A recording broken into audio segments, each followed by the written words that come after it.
7 1999.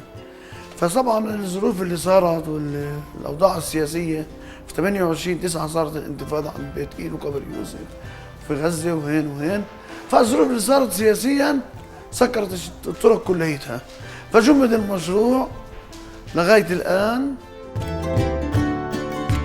الزعتره استلموها من الشركه الاسرائيليه. احنا فتنا نابلس بالليل الساعه 4 الصبح طلعون حواره اللي قاموا وقالوا شو فيه في الشوارع، اللي صحوا من النوم وقالوا شو فيه، يا الحقوا يا عالم شو فيه على الشارع.